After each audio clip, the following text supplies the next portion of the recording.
Bueno, ahora déjenme arreglar aquí, porque ya no sé qué es lo que la pobre cosa está grabando.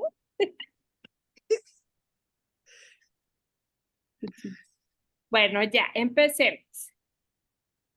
Bueno, pues les voy a leer nada más un pequeño fragmento con el que inicia esta encíclica. Este es el momento en el que San Francisco de Asís va con el sultán a Egipto y su actitud, que eso es lo importante, ¿no? Dice que sin desconocer las dificultades y peligros, San Francisco fue al encuentro del sultán con la misma actitud que pedía a sus discípulos, que sin negar su identidad, cuando fueran entre sarracenos y otros infieles, no promuevan disputas ni controversias, pues no disputan, sí, eso, que no disputan, ni que no Hola, hagan una controversias. pregunta. ¿En qué página, qué sección es para que la podamos leer? Perdón, es la primera parte, es el segundo párrafo. Ah, Hay un episodio, es el número 3, a la mitad. Bueno, sí, ya. podemos leer completo. Hay un episodio de su vida que nos muestra su corazón sin confines de San Francisco, que ese es el espíritu de esta encíclica. Capaz de ir más allá de las distancias de procedencia, nacionalidad, color o religión. Es su visita al sultán Malik el Kamil en Egipto, que significó para él un gran esfuerzo debido a su pobreza, a los pocos recursos que tenía, a la distancia y a las diferencias de idioma, cultura y religión. Este viaje en aquel momento histórico, marcado por las cruzadas, mostraba aún más la grandeza del amor tan amplio que quería vivir, deseoso de abrazar a todos. La fidelidad a su Señor era proporcional a su amor a los hermanos y a las hermanas. Sin desconocer las dificultades y peligros, San Francisco fue al encuentro del sultán con la misma actitud que pedía a sus discípulos, que sin negar su identidad, cuando fueran entre sarracenos y otros infieles, no promuevan disputas ni controversias, sino que estén sometidos a toda humana criatura por Dios. Imagínense eso, perdón que le hable mal de mis católicos, pero yo conozco católicos que donde quiera te están diciendo que eres un mal, que está mal, que tienes que evangelizar y decirle a todo el mundo que está loco si no cree en Dios. Y dices, no, la idea es que tú te sometas al diálogo con el otro, ábrete al otro. Tú no pierdas tu identidad, pero no se la impongas al pobre que está enfrente de ti, que no, ¿qué culpa tiene que tú seas católico, no? O sea que no hay convivencia. En aquel contexto era un pedido extraordinario. Nos impresiona que 800 años atrás, San Francisco, invitara a evitar toda forma de agresión o contienda y también a vivir un humilde y fraterno sometimiento, incluso ante a quienes no compartían su fe. Pues esta encíclica la publica el Papa después de haber tenido un conversatorio precisamente con un emir, creo que era, bueno, un líder religioso muy importante y muy abierto que está en los Emiratos Árabes, Al-Tayeb, que los dos se dan cuenta de que a raíz también del conflicto con Siria y de todo, bueno, desde lo de Bush y todo esto, que se ha plasmado una imagen de los musulmanes como los monstruos de la historia, peores que los comunistas, sanguinarios y demás. Y es una imagen conveniente para muchas políticas. Ellos dos se dan cuenta que así no vamos a progresar y que al contrario va a haber cada vez más divisiones y más malos entendidos. Y entonces el Papa se reúne, no solamente con él, también con líderes hindús, con líderes de ortodoxos, protestantes, etcétera.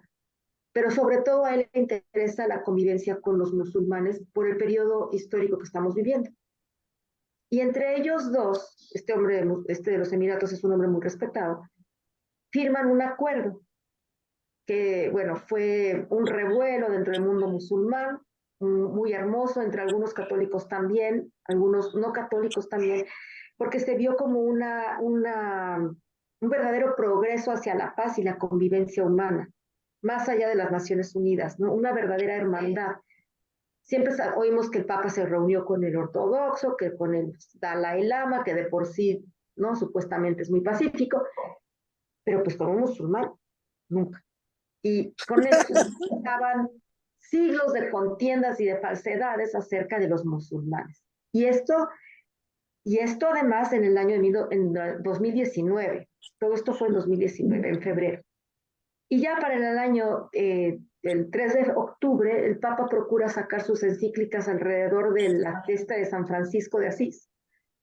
El 3 de octubre publica entonces su encíclica Fratelli Tutti. Fratelli Tutti quiere decir hermanos y hermanas o queridos hermanos, porque era la manera en la que San Francisco de Asís le hablaba a todo el mundo. Pues hasta las plantas les decía hermanas. Entonces, cuando hablaba con las personas, les decía hermanos todos. Y ahí entraron al costal ricos, pobres, hombres, mujeres, niños y también gentes de otras religiones. Y esa es la idea precisamente de esto. Esta Fratelli Tutti tiene mucho que ver con, de todos los evangelios, probablemente con la parábola del buen samaritano. Es la más cercana. Ahorita podemos hablar un poquito de ella porque es incluso parte de la encíclica. Pero definitivamente tiene como guía a la famosísima doctrina social de la Iglesia Católica, que si ustedes no la conocen, a mí mi papá me la metía hasta en la sopa. Entonces, crecí con ella. Y es fabuloso porque es increíble que dentro del catolicismo hay una doctrina social, es decir, el marxismo está bien conocerlo, pero existe una doctrina social católica que no tiene que ver con leer un credo, sino poner a funcionar el credo en la sociedad. Y el Papa Juan Pablo II, dentro de sus grandes logros, gracias al Papa Benedicto XVI, hicieron el compendio porque estaban sueltos. Son tabique para lectura, se lee muy rico, es muy agradable, y si les interesan los problemas sociales, económicos, las posturas políticas y económicas de la iglesia reales, no lo que predica la iglesia, las personas en YouTube, sino lo que de verdad la iglesia dice, ahí está. Por lo cual al Papa Francisco le dicen comunista, pero no, ahí está. Y la publicó incluso Juan Pablo II, que es el favorito de los capitalistas, pero ahí está. Y está muy claro lo que dice la doctrina social, y es fuerte cuando habla de la propiedad privada, que sí tenemos derecho a la propiedad privada, pero no tenemos derecho a la propiedad privada en exceso. Tenemos permiso de tener, pero no tenemos permiso de tener tanto, que tenemos permiso de consumir, pero no por encima de lo que otros puedan consumir. Entonces es cuando empiezas a entender, porque al Papa Francisco le llaman comunista. Pero esto no lo escribió él, lo escribieron los papas anteriores y está basado en el Evangelio. No se lo sacaron de la manga. Entonces, esta encíclica está basada en la doctrina social de la Iglesia Católica, y la doctrina social de la Iglesia Católica está basada en la caridad, pero no en la caridad de te doy porque eres pobrecito, no, en el amor. Está basado en el amor. Y está basado en el hecho innegable de que cada ser humano, criminal o no, con retraso mental o no, hombre o mujer, todos somos dignos. Nacemos con una dignidad y tenemos que morir con esa dignidad. Y eso es algo natural, no es algo que, bueno, aumenta la dignidad gracias a que somos hijos de Dios, pero es que así nos hizo Dios. Somos la última parte de su creación porque somos lo mejor de su creación. Y todo lo pone a nuestros pies para usarlo con sabiduría. Entonces, los seres humanos, como sabemos, es uno de los primeros pecados que se tiene, el segundo pecado es el asesinato. El primero fue la desobediencia a Dios y la soberbia.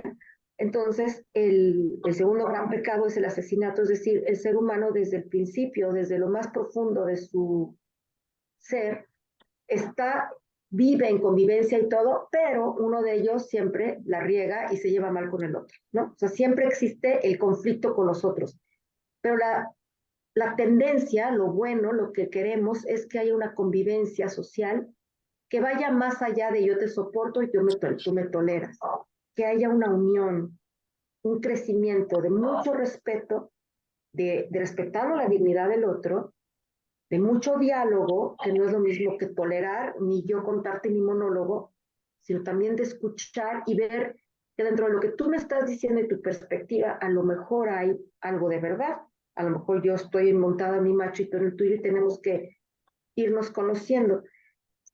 Entonces es la dignidad humana y la amistad social, y los efectos de esta convivencia van a ser precisamente que vamos a tener una convivencia profunda, un quehacer cotidiano, diario, artesanal, que nos va a llevar a ser una mejor humanidad.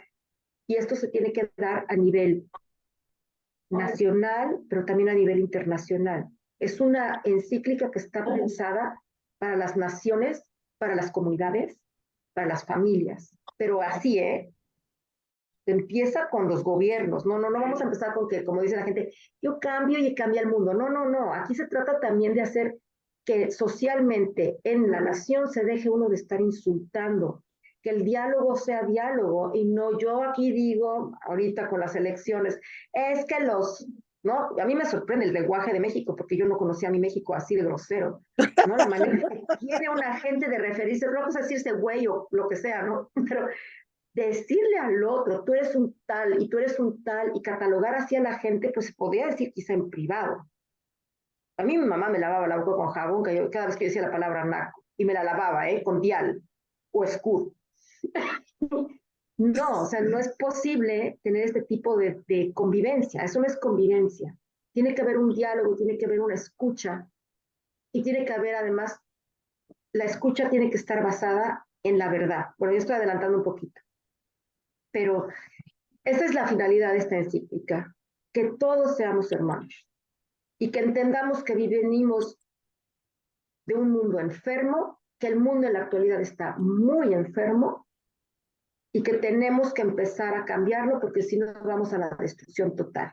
Y esto no se va a firmar, nada más hacer con tratados de paz, ni con que si me armo y tú te armas, que si va a haber más, yo tengo más bombas nucleares. No. Tiene que haber un diálogo entre las religiones, entre los países, entre las personas del mismo país, entre los políticos, y tiene que ser un diálogo basado en la verdad. Y no todo el mundo está en la verdad, pero si los que creemos que estamos en la verdad no pues somos capaces de tener un diálogo decente con otra persona, quiere decir que algo nos falta, ¿no? Y esto es muy serio. Yo lo viví aquí en las elecciones con Trump, en que los republicanos juraban que ellos estaban en la verdad. Dentro de la Iglesia Católica decían, es que si no votamos por Trump, va el aborto y no sé qué. Sí, bueno, a ver, la gente va a seguir abortando, ¿sabes? Y luego los demócratas, no, pero es que, no, están mal, tenemos que dialogar. Aquí estamos siendo parte de un juego político, de un juego ideológico, y la gente no está queriéndose darse cuenta de que lo que se trata es de ver al otro como persona y no vivir de acuerdo a una ideología. Bueno, pues el Papa publica esto entonces en octubre de 2020. Todos sabemos qué ocurrió. El pobre Papa tuvo que acabar de escribir esta encíclica durante la pandemia y parece que le vino como anillo al dedo, porque justamente de lo que habla él en mucha parte de su encíclica, en la primera parte sobre todo, que es el diagnóstico que los jesuitas siempre hacen, el discernimiento, el ponerme en la situación en la que estoy con mi imaginación y contemplar el mundo como es, sin tapujos. Esa es la primera parte, el primer capítulo, el peor. Es muy fuerte, porque es de decir, este es el mundo. Es un mundo oscuro, es un mundo de tinieblas, y viene la pandemia. Y en la pandemia lo que todos aprendimos es que el que agarre más papel de baño ya la hizo, ¿verdad? El que jale más harina, el que tenga más, y yo tengo, a los viejitos me los encierras y matas al que quiera salir. Es decir, el pánico, las medicinas para los ricos, los pobres que saber cómo se... porque yo quiero que sigan limpiando mi casa, yo sigo teniendo carne, entonces el de la carnicería tiene que seguir yendo a cortar carne. Pero yo pues estaba aquí bien contenta viendo que los delfines en Venecia estaban felices. Entonces, ¿qué tipo de mundo es ese? La gente en los rastros tienen que seguir trabajando, se están enfermando, se están muriendo, estoy hablando de Estados Unidos, y yo veía en mis WhatsApps, ¿ya viste? Es que desde que no hay tal, ya hay venados en mi... Sí, eso está muy hermoso, pero te estás dando cuenta de que al mismo tiempo se está generando injusticia con quien no tiene un teléfono como tú, o una pantalla, o un lugar lindo en donde vivir. Entonces, pues vino como niño al dedo, ¿no? Para el Papa Francisco, para poder hablar acerca del mundo en el que vivimos, que es un mundo de ruido, en que no hay diálogo, en que no hay una verdadera solidaridad, y que sí hay mucho grito, mucho monólogo, lo que vivimos en los medios. Él critica mucho el mal uso de los medios como un lugar en que cada quien se presenta a sí mismo y su grupo, su tribu, ¿no? Pero no se está generando una hermandad, se están generando tribus que se están combatiendo unas a las otras. O categorizar que si la generación X, que si el millennial, que si no sé qué. No somos seres humanos, somos hermanos, ¿no? Pues viene este discernimiento y después habla el Papa Francisco en la segunda parte de su encíclica de algo que es muy bonito, que son, digamos que, los capítulos del 2 al creo que el 7, creo, 6. Bueno, ya vimos qué horrorosamente está el mundo. Este es muy bonito, el capítulo segundo es como un extraño en el camino. Ya vimos lo horroroso que está el mundo, ya vimos la pobreza, ya vimos que, ¿sí saben lo que es el fast fashion? No. La moda rápida. Pues si alguien quiere explicarlo para que no se oiga más mi voz. Ere, ¿quieres tú explicarlo?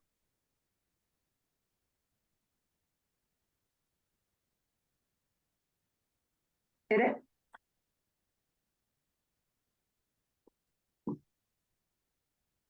Perdón, es que le había quitado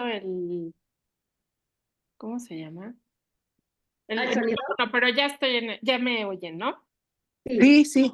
Bueno, fast fashion se llama, por ejemplo, lo que compramos de ropa en general, ¿no? Zara, Bershka, todas estas pequeñas, grandes, gigantescas boutiques que producen moda que cambia casi cada 15 días. Es moda muy barata, es ropa muy mal hecha, usualmente por niños o trabajo esclavo. Mm.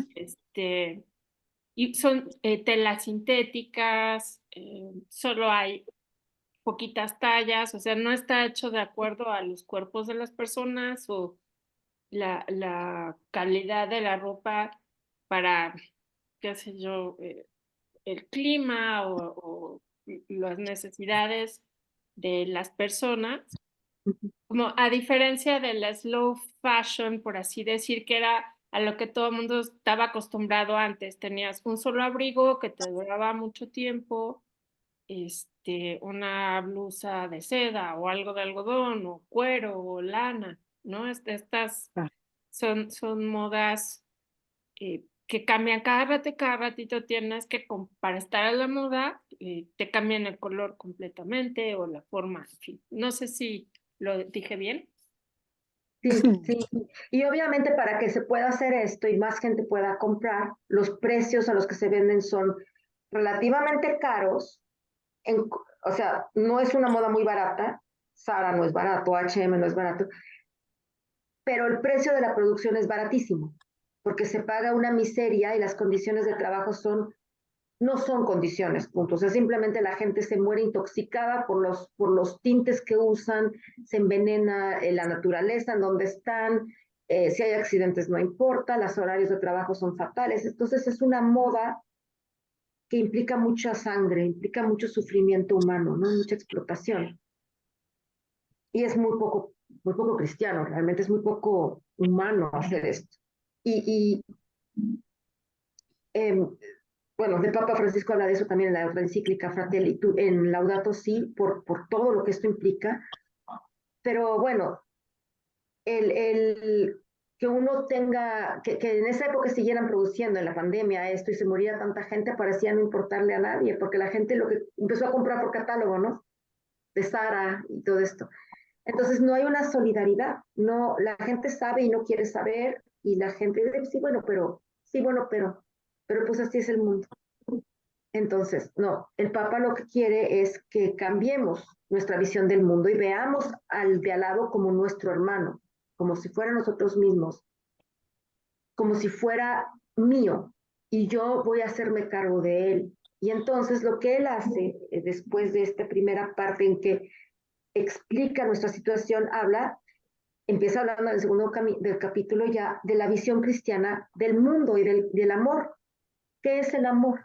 Y entonces se inicia ya su teoría, digamos, en la encíclica o de donde su magisterio, con la parábola del buen samaritano. No sé si se la sepan, no sé, Eres, si la conoces, la parábola. La de un maestro, ¿la leemos? Sí, sí, sí. ¿La Entonces, leo o...? sí, si quieres, sí, ajá. Un maestro de la ley se levantó y le preguntó a Jesús para ponerlo a prueba. Maestro, ¿qué debo hacer para heredar la vida eterna? Jesús le preguntó a su vez, ¿qué está escrito en la ley? ¿Qué lees en ella? Él respondió, amarás al Señor, tu Dios, con todo tu corazón, con toda tu alma, con todas tus fuerzas y con toda tu mente, y al prójimo como a ti mismo. Entonces Jesús le dijo, has respondido bien, pero ahora practícalo y vivirás. El maestro de la ley, queriendo justificarse, le volvió a preguntar, ¿quién es mi prójimo? Jesús tomó la palabra y dijo, un hombre bajaba de Jerusalén a Jericó y cayó en manos de unos ladrones, quienes después de despojarlo de todo y herirlo, se fueron, dejándolo por muerto. Por casualidad, un sacerdote bajaba por el mismo camino, lo vio, dio un rodeo y pasó de largo. Igual hizo un levita, que llegó al mismo lugar, dio un rodeo y pasó de largo. En cambio, un samaritano que iba de viaje llegó a donde estaba el hombre herido y al verlo se conmovió profundamente. Se acercó y le vendó sus heridas, curándolas con aceite y vino. Después lo cargó sobre su propia cabalgadura, lo llevó a un albergue y se quedó cuidándolo. A la mañana siguiente le dio al dueño del albergue 2 monedas de plata y le dijo, cuídalo, y si gastas de más te lo pagaré a mi regreso. ¿Cuál de estos tres te parece que se comportó como prójimo del hombre que cayó en manos de los ladrones? El maestro de la ley respondió, el que lo trató con misericordia. Entonces Jesús le dijo, tienes que ir y hacer lo mismo. Ujú. Y no sé cómo se lee lo otro, pero No, está muy bien. Pues esto viene en el libro de Lucas, pero la idea es esa, ¿no? Está una persona de un grupo, seguramente el que fue golpeado era judío, pero los otros ni lo tocan, los judíos, los de su gente, no lo tocan por cuestiones religiosas, porque no voy a tocar sangre, porque es sábado, porque no que tal si me asaltan a mí, pero, ay, Dios mío, perdón. Ay, qué horror. La alerta ámbar, qué horror. Ámbar, tío.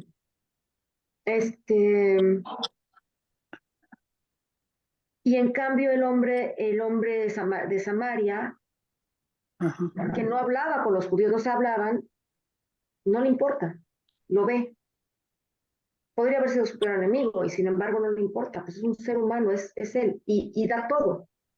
Y él sigue con su vida, pero o sea, no se queda ahí, no se estaciona hasta que esté, no, él sigue y va a seguir su camino, pero le ayudó en el momento y dejó provisiones para, a medida de sus posibilidades, para luego él regresar y acabar de pagar. Y nadie le iba a pagar a este hombre, ni siquiera el judío a lo mejor se iba a enterar, a lo mejor se iba a levantar y ya, ella nada más iba a pagar a la posada, iba a confiar que el posadero le dijera la verdad y lo iba a pagar, ¿no? Entonces, así es que es lo que nos pide el Papa. Esto es una cosa que cualquier religión puede entender, ¿no? Ujú. Esa es, digamos, la actitud de vivir en una sociedad así, en que yo vea que el que tengo al lado está necesitado o yo estoy necesitada y que tiene que haber un acercamiento y una solidaridad con el otro y así actuar. Y bueno, eh, es muy duro el libro no se queda nada más en la parte ideal de, ay, pues no, ahí hay un trasfondo político, ahí hay un trasfondo religioso. Y entonces lo que el Papa quiere es que rompamos todas estas estructuras y ataduras políticas y religiosas que nos impiden ver al otro como el hermano y salir al encuentro y ayudarlo. Algunos estarán heridos, otros no, pero en general la humanidad está herida. Entonces, él propone que cambie la política y que cambiemos nosotros la manera de convivir, ¿no? Y la economía también, pero que cambiemos nosotros ya la relación, la convivencia humana, empezando por la política, para lograr que nuestras sociedades no se basen en una economía, sino que se basen en una comprensión, en un diálogo y en un crecimiento humano que vaya más allá. O sea, nos pide que cambiemos el paradigma totalmente. Eso es algo que a los católicos nos está costando mucho trabajo, porque estábamos muy acostumbrados a vivir mundanamente el capitalismo, bien cómodos, pensando que todo lo que era social era socialista. Y no, es exactamente lo contrario. Nos está diciendo el Papa, dejen de vivir como seres de este mundo y empiecen a vivir como seres divinos. El resto del mundo puede verlo sin creer en Dios, porque ustedes no lo pueden creer si lo están viendo, que se los están pidiendo. Porque el resto de la humanidad, cualquiera se puede identificar con esta parábola. No es una parábola que Cristo contara porque sea particularmente católica o judía. Es una parábola humana. Puede estar en cualquier religión, en cualquier grupo. Puede ser de un budista, puede ser de una persona, no sé, musulmana, bueno, evidentemente musulmana porque es judío, bueno, es de origen abrámico. Pero lo mismo pudo haber sido alguna cultura de aquí, del norte de Estados Unidos, que vive en convivencia con la naturaleza y con los demás seres humanos. Entonces el Papa nos pide que tengamos la apertura de espíritu para vivir en un mundo abierto, en el que encontremos al otro como un ser digno, que merece nuestro cariño, nuestro respeto, y que tenemos que tener relaciones significativas basadas en la verdad, que vivamos con un corazón abierto. Esa es la visión cristiana que deberíamos tener los cristianos católicos. Bueno, y ya viene la tercera. Maribel, qué pena, pero dice que nos quedan 8 minutos. Me apuro. Así que volvemos a hacer lo mismo, no Sí, sé. sí, no, y ya me apuro. Ya viene la parte que es más dura, pero esa sí estaría increíble que las pudieran leer, que es el tercer bloque, que dice, todo esto es el capítulo 5, 6, 7. A mí me encantó el capítulo 6, pero creo que a mi tía Alicia le va a encantar el capítulo 5 porque se llama, es de la política. La mejor política en el camino de es la caridad política. O sea, lo que no estamos viviendo en México, lo que no se está viviendo en Estados Unidos. Todo lo contrario, lo que no se está viviendo en ningún país, la mejor política. Dice, para hacer posible el desarrollo de una comunidad mundial capaz de realizar la fraternidad a partir de pueblos y naciones que viven la amistad social, hace falta la mejor política puesta al servicio del verdadero bien común. En cambio, desgraciadamente, la política hoy con frecuencia suele asumir formas que dificultan la marcha hacia un mundo distinto. Ahí lo puso de una manera muy, muy tranquilita. En realidad se va a agarrar contra los populismos, liberalismos, en general contra las políticas que dividen, que están basadas en el insulto, en las que no hay un diálogo, en las que no hay una coalición, en las que no se intenta hacer una coalición, en las que hay cerrazón, nacionalismos, egoísmos, que no suelto mis privilegios de clase, o que exijo más de lo que yo quiero, que puedo tener, que exijo de los otros que me den lo que creo yo merecer. O sea, va a empezar a hablar acerca de cómo vamos a cambiar esto. Y lo primero, dice el Papa, es la política. Y tenemos que entender que ser político no quiere decir ser corrupto, sino ser político es un privilegio que viene de los griegos, que hace que no haya nobles, que hace que podamos autodeterminarnos, que podamos ser eso, elegir nuestro destino como seres humanos. Y la idea es que todos avancemos hacia el mismo camino. Entonces, después de esto viene el diálogo y la amistad social, que sería el capítulo 6, que habla de un consenso, de un diálogo basado en la verdad. Porque dice el Papa, en un análisis que hace antes, habla mucho acerca de cómo mediante las plataformas sociales, Facebook o Twitter o en todo, hay una cacofonía y al mismo tiempo hay un gran ataque. Y todo esto no es fortuito, no es porque las personas nos encontremos y nos demos de moquetazos, porque en realidad cuando uno va a una plaza pública, uno por lo general todavía no se está dando de moquetazos con la gente, ¿no? Curiosamente, cuando uno se encuentra en una plataforma de este tipo, hay algo que empieza a la gente a, como que pierde la vergüenza y se empiezan a atacar. Entonces, lo que el Papa dice, y no lo dice él, sino lo ha estudiado, las personas que han estudiado esto, es que es algo que se quiere, que las personas que son dueños de todos estos medios, por ejemplo, ahora Elon Musk con X, que antes era Twitter, él quiere que haya pleito. Entre más pleito hay más usuarios, hay más gente que se mete, te cancelo, te y entonces salen las noticias. Todo esto hace que se fomente la discordia y es algo querido por grupos económicos muy fuertes que sacan de todo esto un beneficio, por grupos políticos muy fuertes, por grupos ideológicos muy fuertes, tanto de derecha como de izquierda, como de todos los colores. O sea, no es que sea solamente uno, solamente otros. Todo el mundo ha visto que en esta división, en generar división y enemistad, se puede sacar mucho dinero, ¿no? Y eso es cierto. Si no hay una discusión de monólogo, de yo te golpeo, yo te digo, yo te pongo un no sé qué, un emoji, caquita, ¿no? ¿Por qué existe eso? No debería existir, pero existe. Esa cosa es que uno no pronunciaría delante de su mamá, ¿verdad, tía? Se pronuncia así en estas plataformas. Es querido. Es que se quiere una división política, porque de esta manera se pueden, grandes capitales pueden hacer grandes cosas, grandes dictadores pueden hacer grandes cosas, y uno está aquí peleándose lo baboso, ¿no? Entonces él habla de que no, tenemos que volver al diálogo y a la amistad social, que tiene que estar basada en el respeto, y el respeto es hermoso. Dice, acercarse, expresarse, escucharse, mirarse, conocerse, tratar de comprenderse, buscar puntos de contacto, todo eso se resume en el verbo dialogar. Pues todo eso nos está dando, ¿no? Cuando es tristísimo que en México se haya copiado la ridiculez gringa de los debates presidenciales. No, no, tiene que haber un diálogo. ¿Cómo que un debate? Vamos a dialogar porque que nos interesa el país, entonces yo voy a decirte lo mío, yo lo tuyo, pero en diálogo, no en pleito. No se trata de ver quién gana, se trata de encontrar una política que saque a este país de la miseria en la que está, que favorezca a la gente, que nos haga ser mejores. Entonces se trata de encontrar una amistad social, algo que me haga ver al otro como un ser digno y tiene que estar basado en la verdad. No puede estar basado en suposiciones, en mentiras, ni en relativismos. Es decir, yo tengo mi verdad es la mía, tú tienes la tuya. No, dejémonos de estupideces. Hay una verdad. Y él pone de ejemplo la ciencia, y esto te va a encantar, Erendira.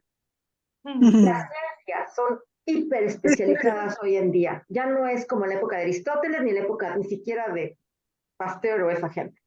No, son tan especializadas y necesitan estar en contacto constante unas con las otras, porque si no, es tan la especialización que se pierde, ¿no? Te especializas tanto que pierdes el contexto, entonces estás metido aquí en estas cosas que siempre decimos, lugar común, el dedo chiquito, el índice meñique de la mano izquierda, y pierdes al cuerpo humano.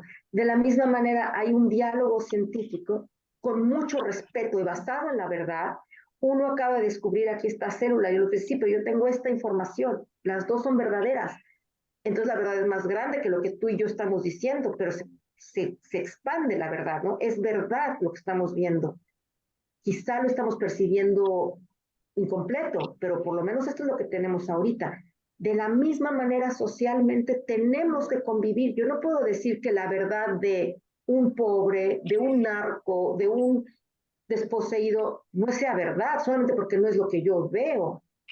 A mí me costó mucho trabajo entender que la mayor parte de la gente no entra a un cuarto y tiene ciertos libros de filosofía y física en su casa. Yo no escogí esa, pero esa es mi realidad, pero esa es mi realidad.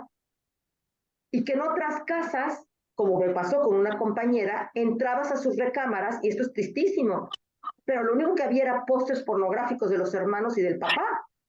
Qué horror. Íbamos a la misma escuela y eso para ella era lo más normal de la tierra. Y para ella entrar a mi casa y decir, ¿qué casa de locas es este? A mí me decía que yo tenía la casa de los locos Adams. ¿Qué casa de locos es esta, no? Pues sí, yo decía lo mismo de ella.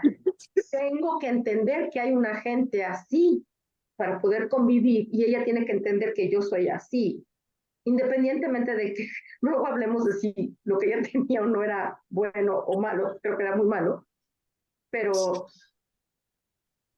lo que pide el Papa es que basándonos en la verdad y sabiendo que la verdad no puede ser mi verdad y tu verdad y que la verdad sea relativa, porque eso nos lleva a pleitos y a ideologías